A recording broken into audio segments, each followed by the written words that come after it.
চলতি মাসের শেষেই জানা যাবে কে হচ্ছেন কানাডার পরবর্তী প্রধানমন্ত্রী। এরই মধ্যে নির্বাচনী আমেজ তুঙ্গে। এই উৎসব একটু বেশি ছুঁয়েছে টরন্টোর স্কারবোরো এলাকার বাঙালিদের, কারণ এই এলাকা থেকে এবারের নির্বাচনে প্রার্থী বাংলাদেশি চিকিৎসক ডক্টর নুরুল্লাহ তরুণ।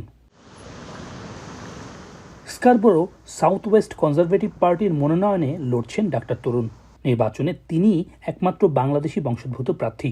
কানাডার ইতিহাসে এই প্রথম কোনো বাঙালি দেশটির ফেডারেল নির্বাচনে প্রতিদ্বন্দ্বিতা করছেন, যা নিয়ে উচ্ছ্বসিত কমিউনিটির মানুষ।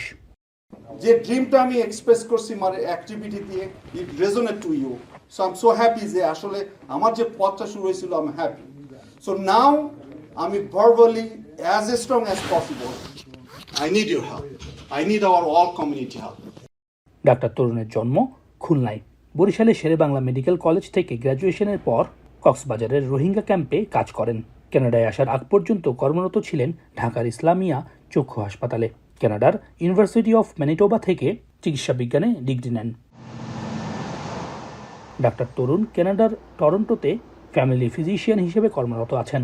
চিকিৎসা সেবায় ইতোমধ্যে তিনি টরন্টোর কমিউনিটিতে ব্যাপক জনপ্রিয়তা অর্জন করেছেন। Please connect me some group যে তরুণ এখানে যাও।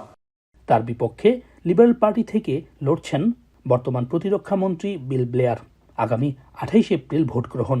ডাকযোগে আগাম ভোট শুরু হতে যাচ্ছে 20 এপ্রিল থেকে। নির্বাচনের দিন যতই ঘনিয়ে আসছে ততই জমে উঠছে প্রচার প্রচারণা। ভোটাররা কোন প্রার্থীকে ভোট দেওয়া যায় সেটি বিবেচনা করছেন। এক্ষেত্রে জনপ্রিয়তার পাশাপাশি তিনি কোন দল থেকে দাঁড়িয়েছেন সেটিও বিবেচ্য বলছেন তারা। সৈয়দ ইফতেখার, এখন কানাডা। লিলি হালাল বিউটি সোপ, বিএসটিআই কর্তৃক সনদপ্রাপ্ত দেশের প্রথম হালাল বিউটি সোপ। দীপ্তিময় উজ্জ্বল ত্বকের জন্য।